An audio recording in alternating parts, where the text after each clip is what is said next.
Hello friends, అందరూ ఎలా ఉన్నారండి? వెల్కమ్ టు చాణక్యాస్ నీతి. జీవితంలో ఈ విషయాలని బాగా గుర్తుపెట్టుకోండి. చెడు వైపు నిలబడ్డవారే అంతలా చెలరేగుతూ ఉంటే, ధర్మం వైపు నిలబడ్డ నువ్వు ఇంకెంత ధైర్యంగా ఉండాలి? మీరే ఆలోచించండి. ఇక మీరంతా ధైర్యంగా ఉండండి. నిన్ను అవమానించేవాడు ఎంత గొప్పవాడైనా సరే అస్సలు వదిలిపెట్టకండి. తగిన గుణపాఠం తప్పకుండా చెప్పి తీరండి. ఎందుకంటే మిమ్మల్ని ఆ కారణంగా బాధపెట్టి అవమానించే హక్కు ఎవరికీ లేదు. అయితే నీ బలహీనతల్ని బయట పెడుతున్నంత కాలం నిన్ను బాధ పెట్టేవారు బాధపడుతూనే ఉంటారు, పుడుతూనే ఉంటారు. తేనె తీయగా ఉందని దాన్ని నీరులా తాగకూడదు, అది మంచిది కాదు. అలాగే ఒకరు నీతో మంచిగా మాట్లాడుతున్నారని నీ బలాన్ని కానీ నీ బలహీనతల్ని కానీ ఎప్పుడూ కూడా చెప్పకూడదు. ఎందుకంటే అది కూడా మంచిది కాదని గుర్తుపెట్టుకో. అయితే అందమైన తోడు దొరకడం కాదు, బాధ్యత కలిగిన తోడు దొరకడమే నిజమైన అదృష్టం. ఎందుకంటే అందం లేని లోటును మంచి స్వభావం పూర్తిస్తుంది. కానీ మంచి స్వభావం లేని లోటును అందం ఎప్పటికీ పూరించలేదు కదా. అయితే నిజమే కదా, తలదించుకున్న ప్రతి వారు కూడా తప్పు చేసినట్టు కాదు. అలాగే తగ్గిన ప్రతి వారు చేతకాని వారు కూడా కాదు. కొన్నిసార్లు నెగ్గడం కంటే కూడా తగ్గడం వల్లే మంచి జరుగుతుందని తెలిసిన వాళ్ళు గుర్తుపెట్టుకోండి. మొదలైన ప్రతి పరిచయం కూడా ఎక్కడో ఒక దగ్గర ఆగిపోక తప్పదు. అలాగే ఒకరికి మనమంటే ఇష్టం లేనప్పుడు వారి పట్ల మనం చూపే ప్రేమ కూడా వారికి ఒక తలనొప్పిగానే అనిపిస్తుంది. అయితే దీన్ని ఎవరైనా ఫేస్ చేశారా? మీరు దేనికి బాధపడకండి. ఎవరి విలువ ఏంటో అన్నది సమయం వచ్చినప్పుడు మాత్రమే ఖచ్చితంగా తెలుస్తుంది. కాస్త ఓపిక పట్టి చూడండి.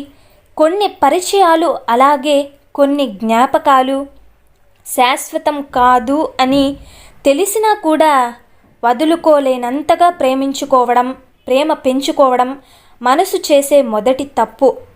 మనసులో తోడుగా లేకపోతే చుట్టూ ఎంతమంది ఉన్నా కూడా మనకి జీవితమంతా ఒంటరిగానే అనిపిస్తుంది. నిజమే కదా. అయితే మంచితనం మరీ ఎక్కువైనా కూడా మన వాళ్ళే మనకు శత్రువులైపోతారు. అయితే మీరు దీన్ని అర్థం చేసుకోవాలి. కావాలనే దూరం పెడుతున్నప్పుడు కారణాలు తెలుసుకోవడానికి ప్రయత్నించండి. ఎందుకంటే అప్పటికే కారణాలు సిద్ధంగా ఉంటాయి కాబట్టి. అయితే అర్థమైంది కదా మీకు? అయితే మానవ సంబంధాలకు మరణం అనేది ఎప్పటికీ ఉండదు. కానీ నిర్లక్ష్యం, అహంకారం, అనుమానాలతోనే అవి దూరం అయిపోతూ ఉంటాయి. ఎవరు నమ్మినా నమ్మకపోయినా నిజం ఎప్పటికీ కూడా నిజంగానే ఉంటుంది. అందరూ నమ్మినా కూడా అబద్ధం ఎప్పటికీ అబద్ధమే. గుర్తుంచుకోండి. అయితే మీలో మంచి వ్యక్తిత్వం ఉంటే గనుక మీరు వ్యక్తుల్ని కోరుకోరు, వ్యక్తులే మిమ్మల్ని కోల్పోతారు.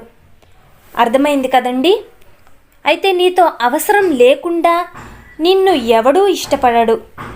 ఎందుకంటే ఒక్కటి, స్వార్థం అనేది మనిషి యొక్క జన్మ హక్కు కాబట్టి. అయితే అవసరం ఉన్నా లేకున్నా ఎప్పుడూ ఒకేలాగా ఉండు. ఎందుకంటే అవసరం కోసం నటించే బంధాలు అలాగే ఎప్పటికీ శాశ్వతం కాదు. నిజమే కదండి.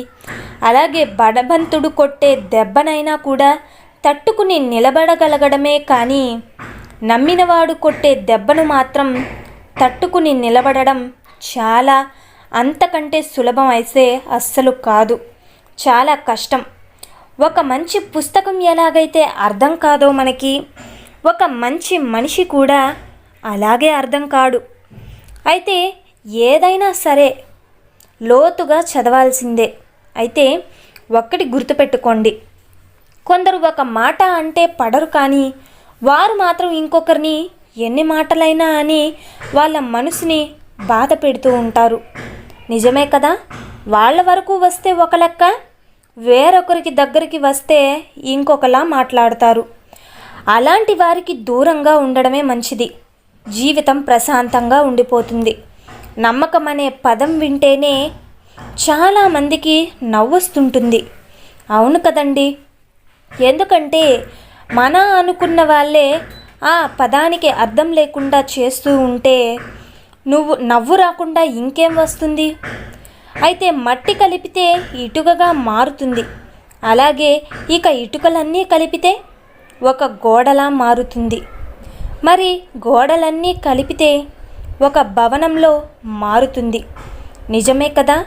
అలాగే ప్రాణం లేని వాటిని ఉన్న ఐక్యత జీవమున్న మనుషులకి అస్సలు లేదు. ఎందుకు? అమ్మ నాన్న ఉంటే బంధం విలువ తెలుస్తుంది. అలాగే అమ్మ లేకపోతే మనకి బాధ తెలుస్తుంది. ఇంకొకటి, నాన్న లేకపోతే మనకి బాధ్యత అంటే ఏంటో తెలుస్తుంది. ఆ ఇద్దరి లేని రోజు బ్రతుకంటే ఏమిటో మనకి తెలిసొస్తుంది. నిజమే కదా? అయితే ఈ ప్రపంచంలో అతి కష్టమైనది ఏంటో మీకు తెలుసా?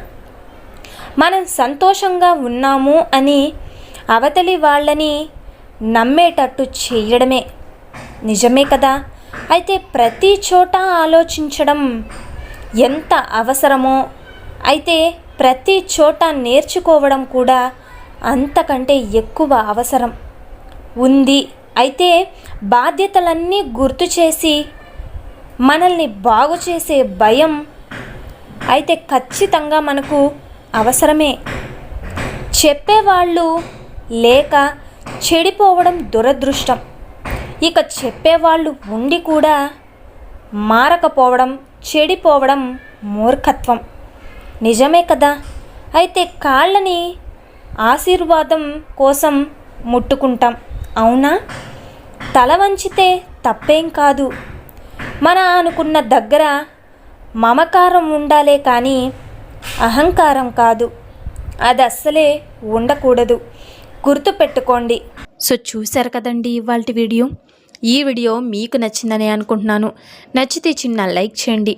అలాగే మన ఛానల్ ఎవరైనా స్టార్టింగ్ చూస్తుంటే సబ్స్క్రైబ్ చేసుకోవడం మర్చిపోద్దండి.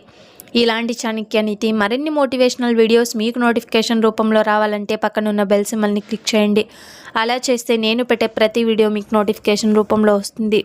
So thank you for watching friends. రేపటి వీడియోలో చాణక్యులు గారు ఏ మంచి మాటలను, ఏ మంచి సూక్తులను మనకి చెప్పబోతున్నారన్నది మనం రేపటి వీడియోలో అయితే తెలుసుకుందాం.